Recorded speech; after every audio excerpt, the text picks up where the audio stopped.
This episode of Nuff Said is brought to you by Tweaked Audio. To get awesome headphones, go to tweakedaudio.com and use the coupon code Southgate to get 30% off, free shipping, and a lifetime warranty. Or you can get there through the link on our website, southgatemediagroup.com. Recording has started.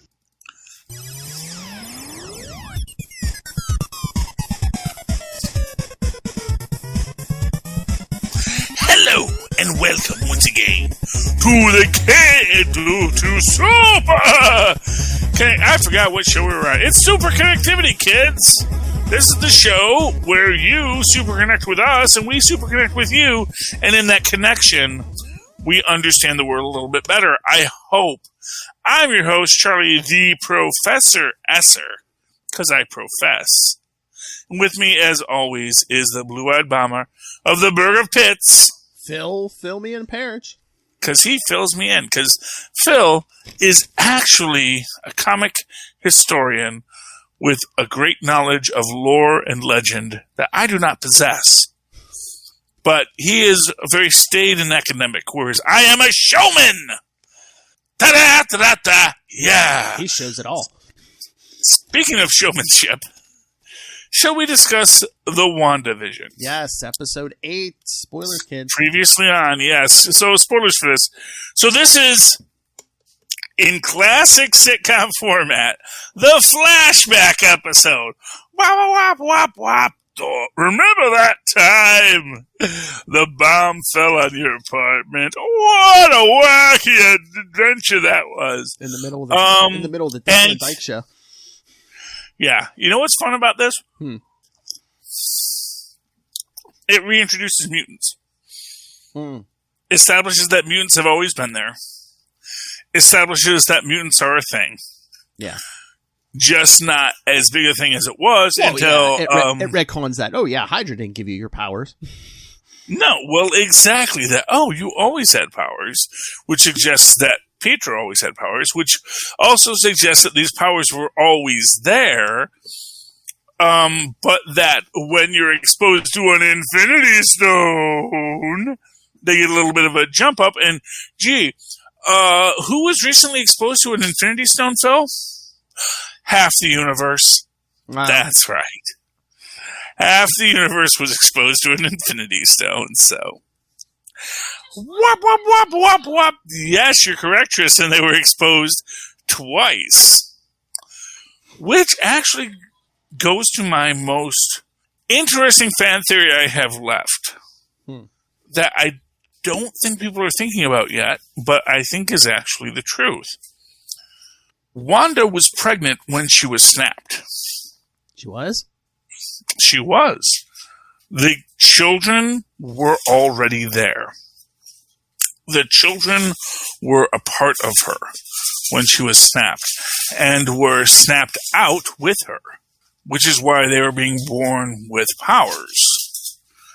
And likewise, they are Vision's actual biological children because Vision is creating his own Horton cells to literally impregnate his wife. This is different than what was in the comics, I know, but don't always go to the comics.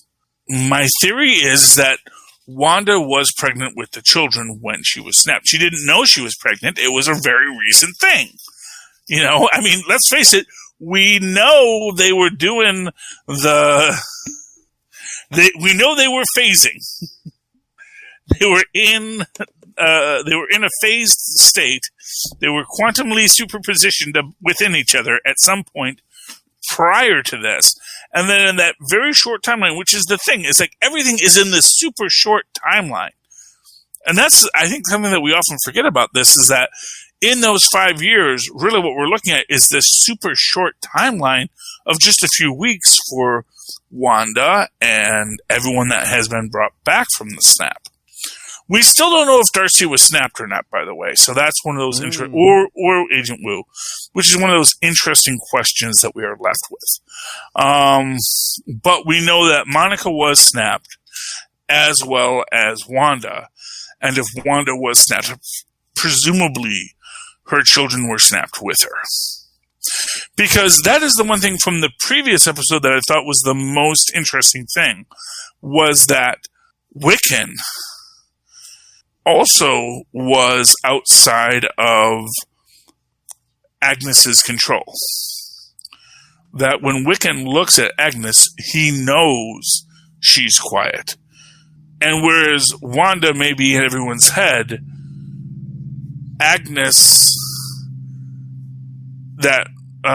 Billy knows what's going on with Agnes. He can see her for what she is, and that is a little overpowering for Agnes. Obviously, she is able to exert herself with her greater knowledge base, but she knows Billy is arguably even more powerful than his mother, or could one day be.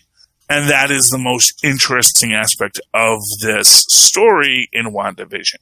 That basically there's more to the story than we thought. Big case surprise, you know. I have a big theory about Vision. You ready for this? Let me hear it. In the flashback, remember where they show her, in her grief, like building, changing Westview into this, into the 50s sitcom, and then like we see the Vision kind of like come out of her. Mm-hmm. All right. Remember how he died? Well, first she blew up the Mind Stone in his head, but then Thanos turned back time and just ripped that stone out of his head. Mm-hmm. What if the Vision's consciousness, his soul, whatever you want to call it, was in the stone when Thanos takes it? And then after he does his little snappy snap, he, days later, he destroys the stones. Vision's off in the ether. Wanda's already been snapped. What if those two kind of commingle, and then when she comes back, Vision's soul or whatever is in her? So that's really the Vision in mind or soul, not body, because at the end we see, white Vision. Yeah. Well, I want to give my shout out to E-Man's Movie Reviews, who has been pushing the double vision theory all along, which is he said that the vision we are seeing in Westview is not the physical vision we saw in the labs at Sword, and that is confirmed this issue. Interestingly about that is just this idea that so here's what I will say. We know Hayward is the villain. Mm-hmm. I was a little disappointed that you do see Wanda's, taking over the town as her own grief. I'm a little disappointed they went with the crazy lady trope with that. I was hoping they were going to break it, but they went with it. Okay, it's easy writing, I'm sure. But I think they do something in this that is kind of intended to show something that other people didn't see, which is the idea that she gave everyone a better life than they had because they had a sitcom life. Mm-hmm. So people are more successful in this world. They're more cared for. They're not in, because as we see when we watch that first episode, when we see Herb, he's like very angry as he's walking, and he, doesn't have full head of hair. He's a bald head guy. So you can see why Herb, hey, now I got a great head of hair. That's great. You see Johnson. Although Johnson's still a sad sack in this universe because, I guess sad sackery goes beyond dimensions. We see that he's actually a piano teacher in this one, but also kind of a sad piano teacher. We see that the mailman, later a delivery guy, is a pizza delivery guy, so he's still delivering things, but he seems much happier in his life in the WandaVision Matrix. But along those lines, I do think that is the idea that we're supposed to take away from this, which is that there is some kind of therapy going on in this. That, and that's the thing, which is why I don't think Agnes is really being evil here. Agnes is being a very tough counselor, but it is about helping Wanda get through what has happened, to rebuild herself, to rebuild her universe. So I'm really interested in that. I found it interesting that when they are dissecting Vision, Wanda says, "Stop it, stop it, stop it." Just like Mrs. Hart said to Mr. Hart when he was choking. Mm-hmm. I thought that was a really interesting parallel they put in there, so that was neat. You know, on a lot of levels, this was a really good episode. Oh, yeah.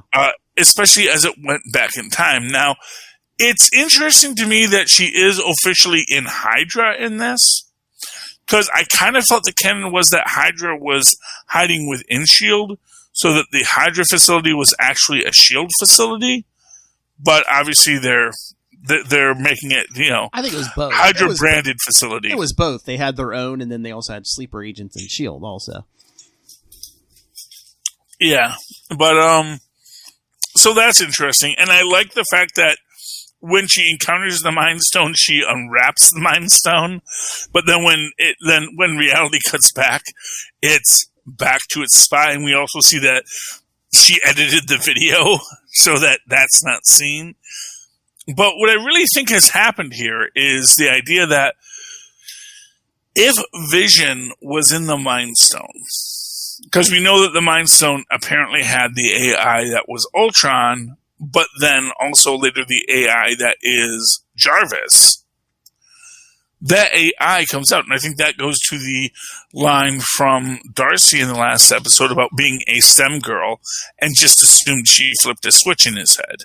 And that is literally what she does here. She literally takes the base program from her own energy signature, because as we know, it's the same energy signature between the Mind Stone and Wanda's powers, although it's not quite, and creates this new Vision literally from nothing. Which is interesting, to say the least, that she's able to create this new Vision.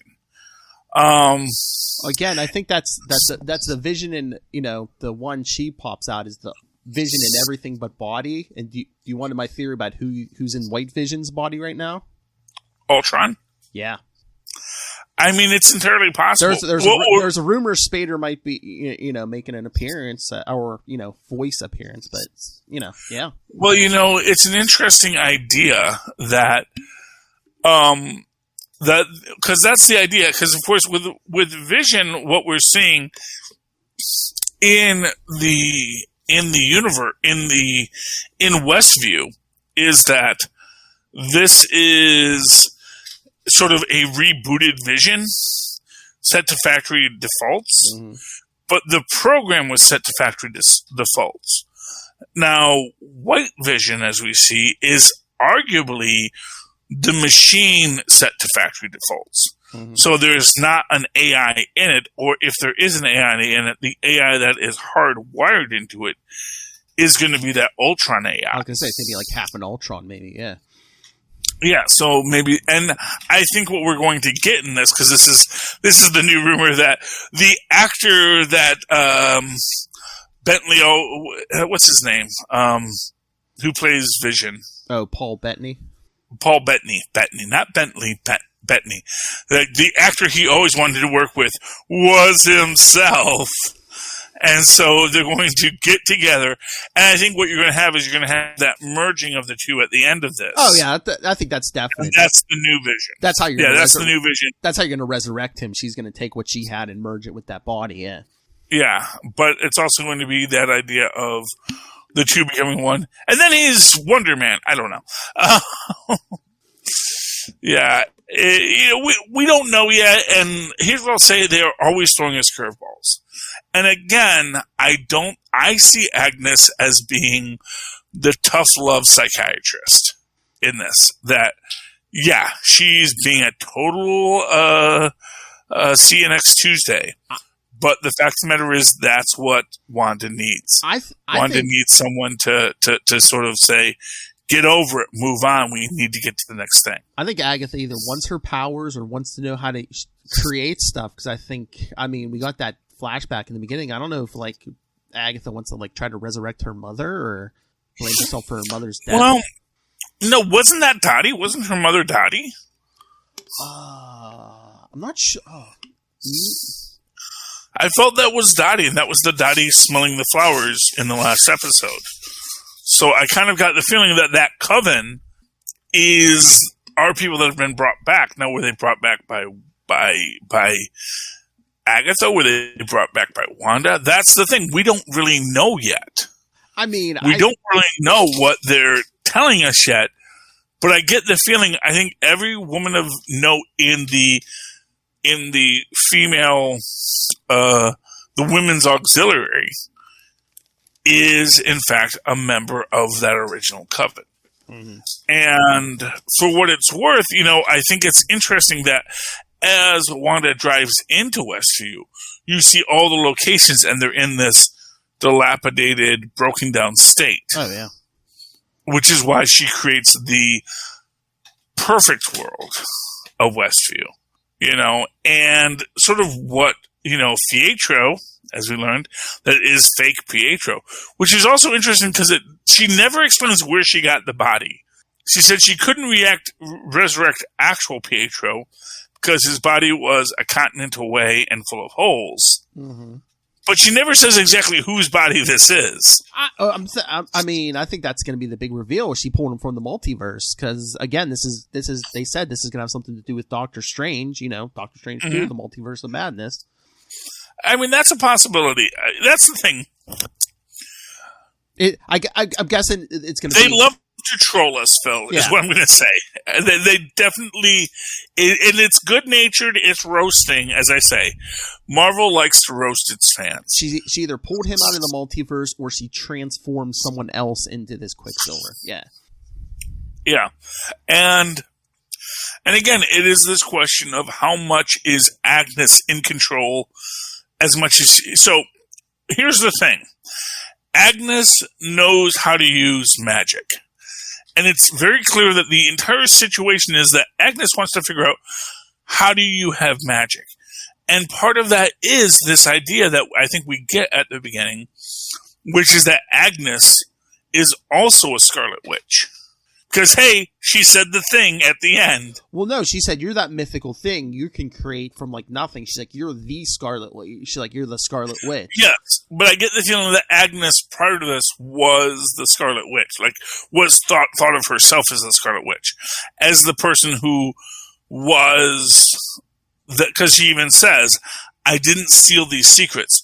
This is just how magic came to me. And I get the idea that Agatha was, again, a mutant with this latent magical ability who had training, and then, like Doctor Strange, because they had the latent magical ability, was able to open more doors expressly because they understood magic in a way that other people couldn't. Other people had to work to get that understanding. Agatha was born with it in the same way Doctor Strange was, and Wanda simply is magic. She is like Tao, the dragon, the bird flies because it has wings. The dragon flies because it is a dragon. Wanda is the dragon and simply flies. But just from what Agatha's mother said, I didn't know if Agatha was just a mutant or adept, or if she had just stolen knowledge, because she's like, you have knowledge and power that you shouldn't have till you're much older. Yeah, well, that's the idea. She has this power.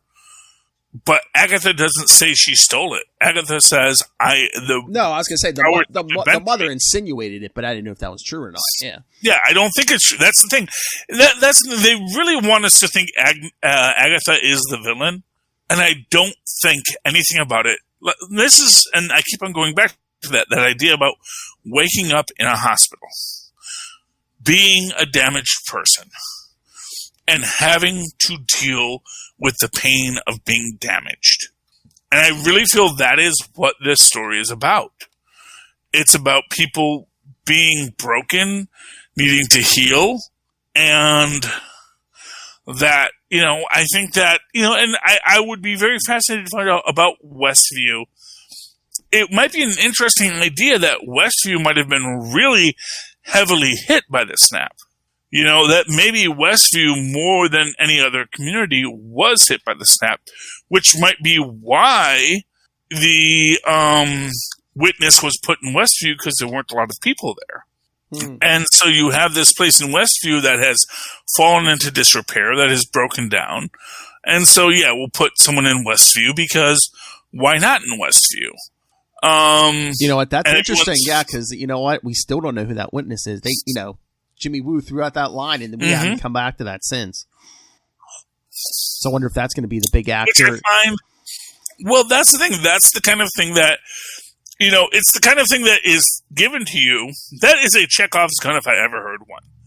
I was like, oh yeah, I was here because of the witness. Yeah. Who was the witness? What is the witness? What happened to the witness? Why is the witness?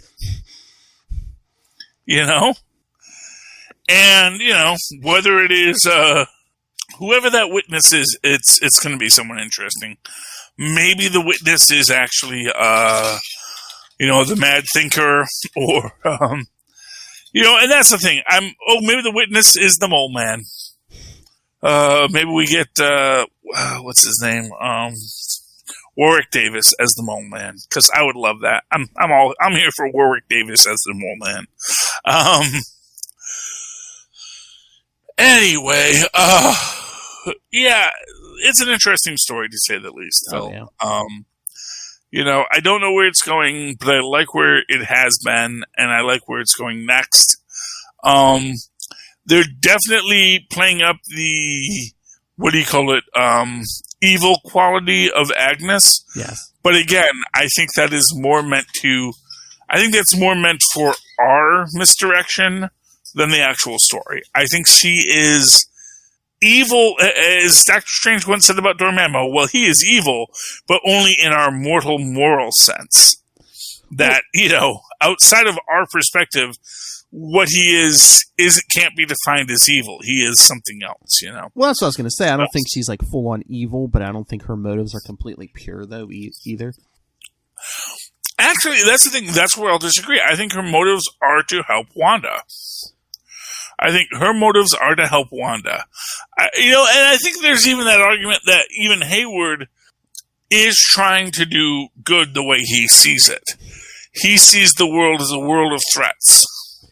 Oh, yeah. And so he needs a sentient weapon. And he was like, I can't let, I'm not going to let you bury however many 300 pounds of vibranium in the ground. Just bury it in the ground.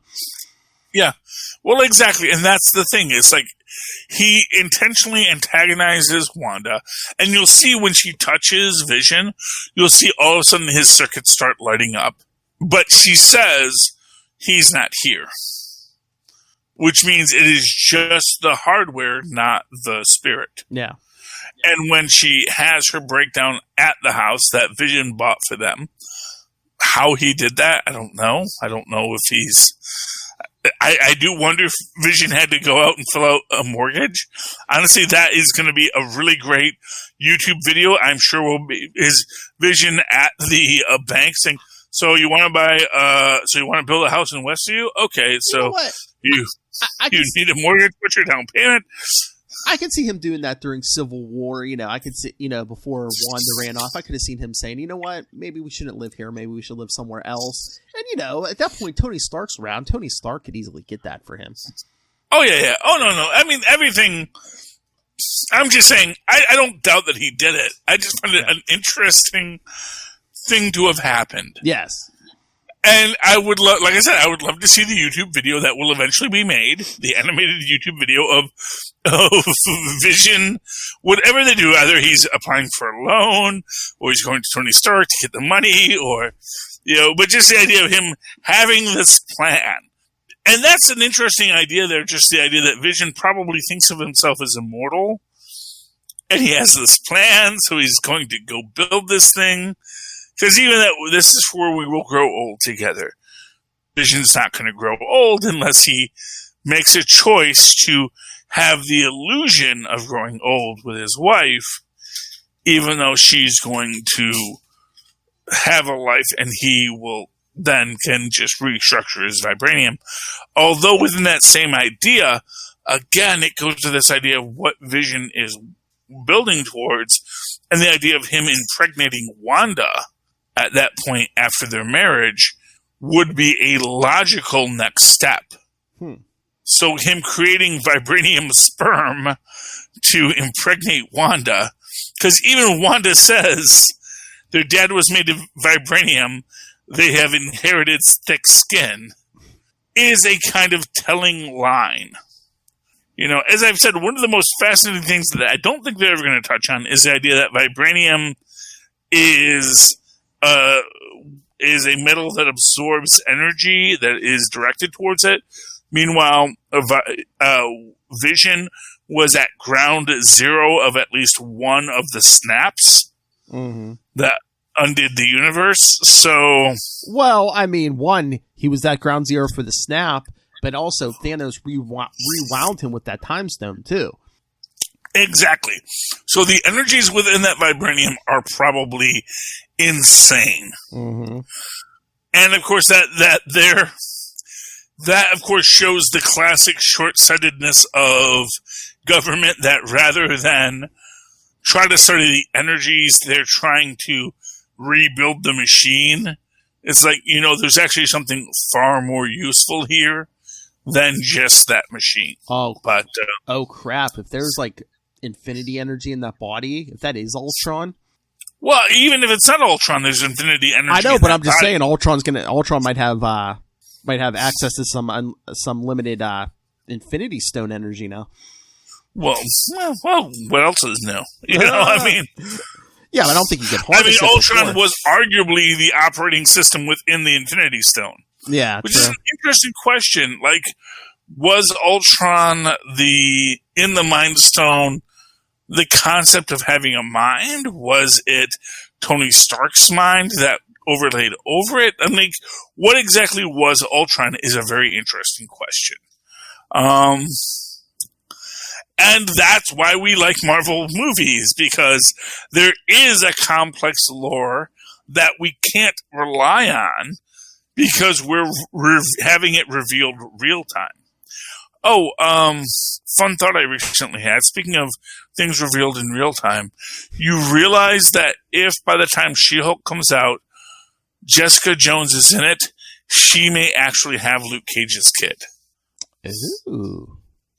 That the timing actually works out that, yes, in the off-camera world, she and Luke Cage reconnected.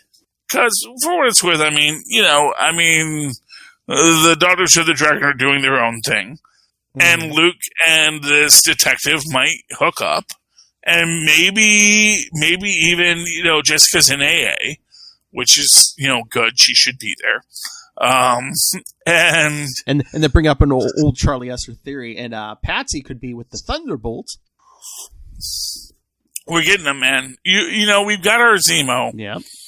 And we recently saw in Falcon Winter Soldier, the most recent clip, we get the full Zemo. We get the mask and the fur collar and,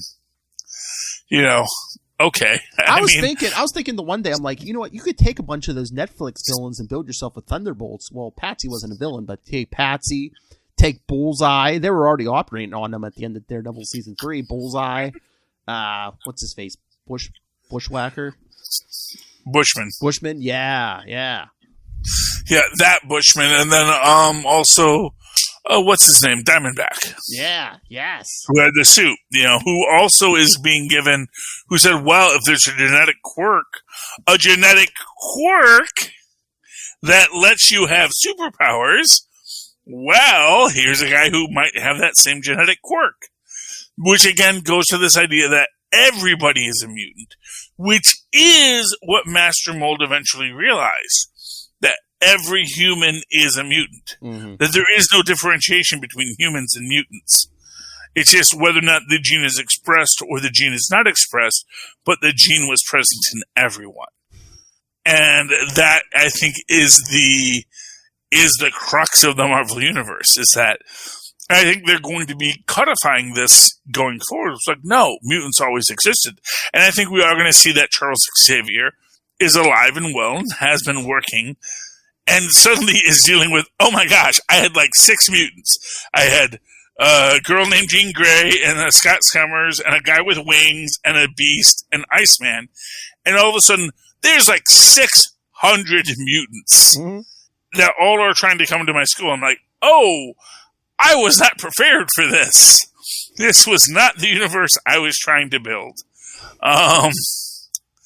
So it's interesting. It's interesting if the idea that mutants were always there, but now there's like just a lot more because of all the snapping, which was, of course, as I've said, the original idea of the mutants. It's like, it's not that mutants didn't exist before now. It's just that now that there's all this excess radiation in the atmosphere, suddenly there's a lot more mutants because there's a lot more energy to pull upon.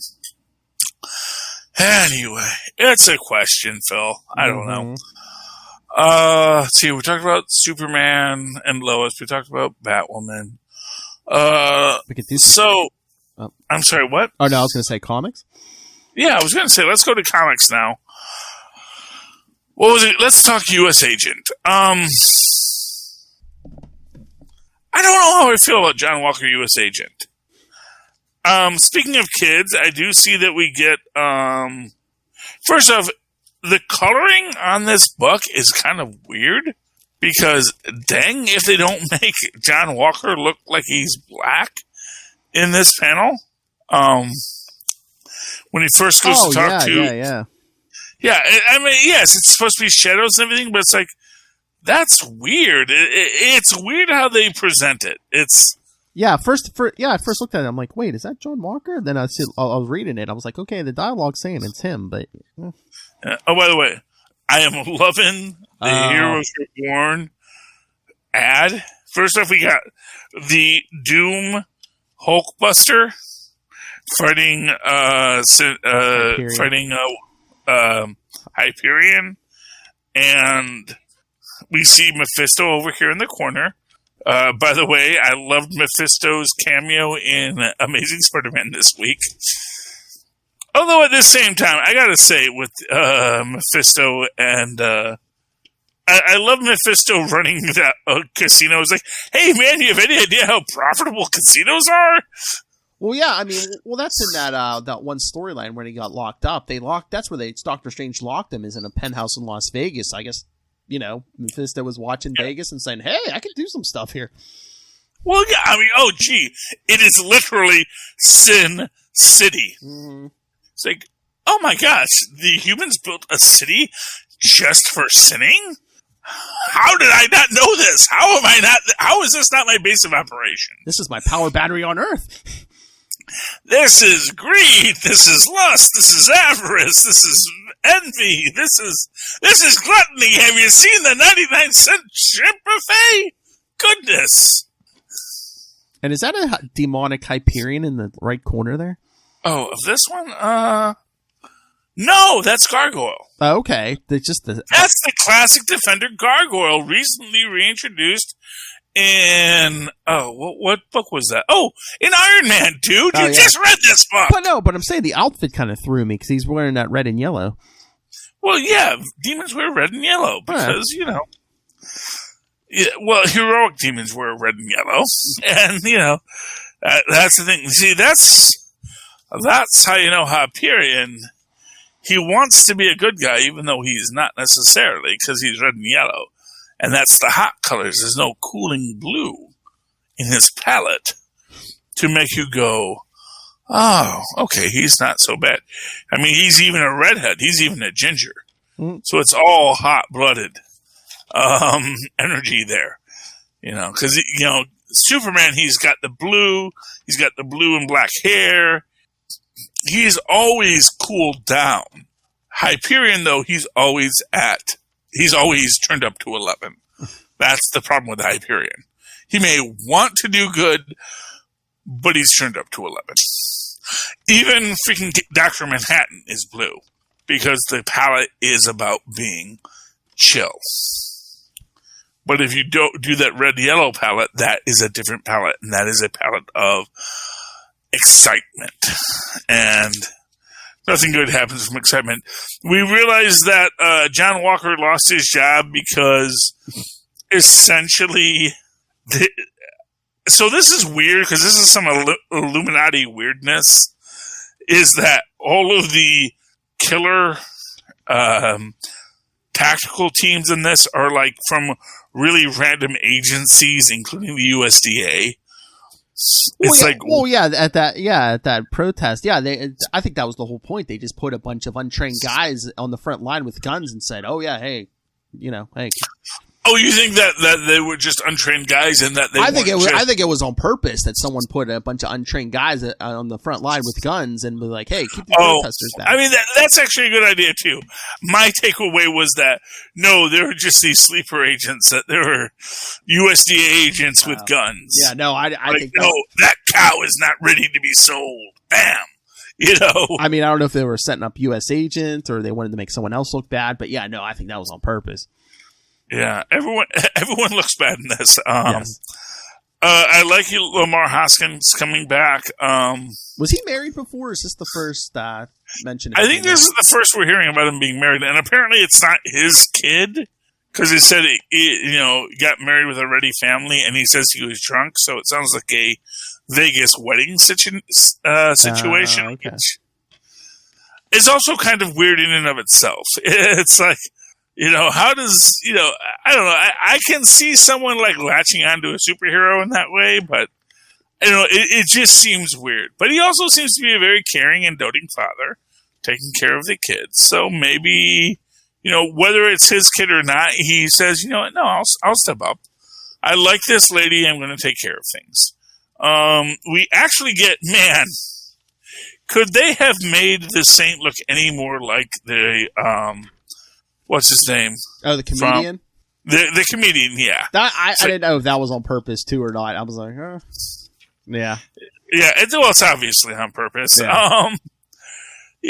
And that's fine. And, yeah, I'm not quite sure where they're going with any of this, but it was an enjoyable read. I'll definitely give it that much. Even to the point about his sisters... The hair that she dyed, she didn't dye her hair purple, it just turned purple because of the chemical.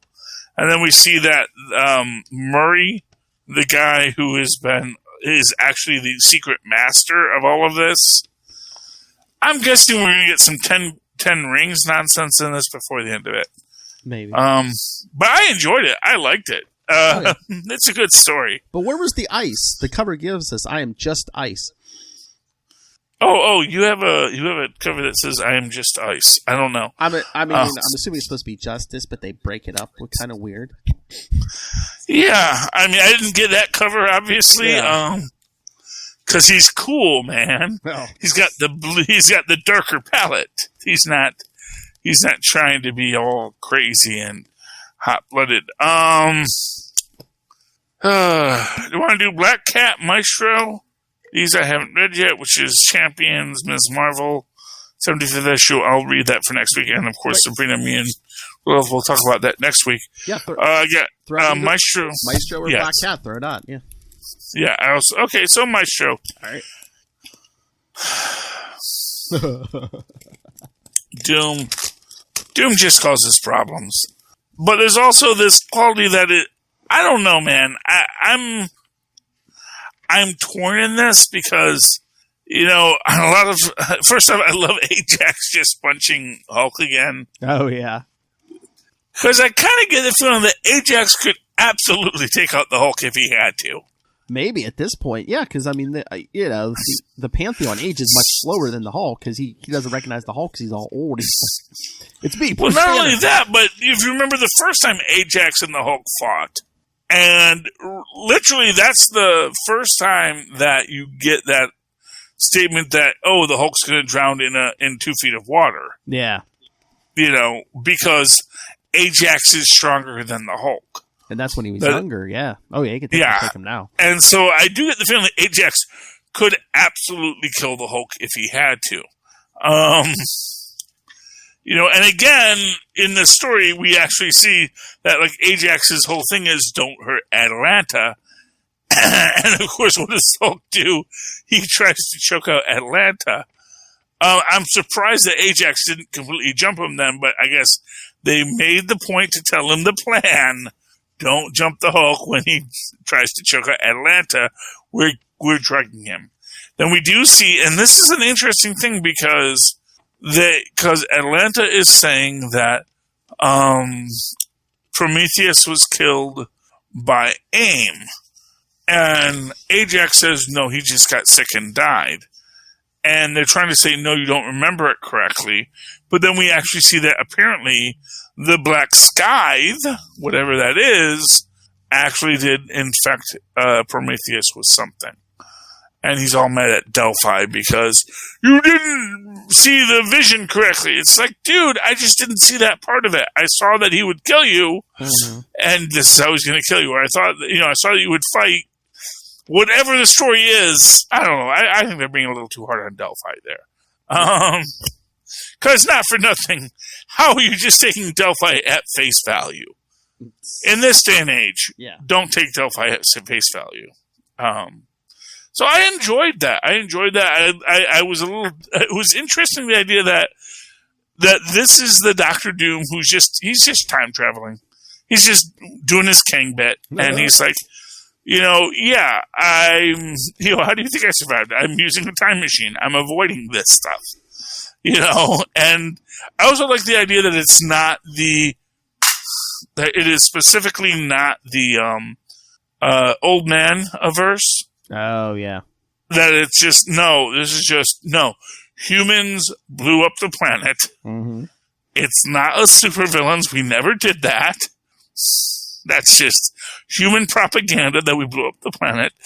This was just humans blowing things up. And, I'm Dr. Doom, and I was just out of town at that time. I was back in the past, I was back in the future, and this is the universe I want to be in right now because it amuses me. Which, who's trusting Doom? Sure. But still, he gives them the stuff to take out Banner. Yeah. And they do take out Maestro in this. So, good for that. And I'm looking forward to next episode to see what happens. Oh, yeah. Doom was like, whoever wins, he's going to double-cross the winner. Well, of course. Doom is Doom. Doom is Doom, and Doom's going to Doom. Just like our own Master Doom, Rob Southgate. Black Cat was a lot of fun. Yes. We get her.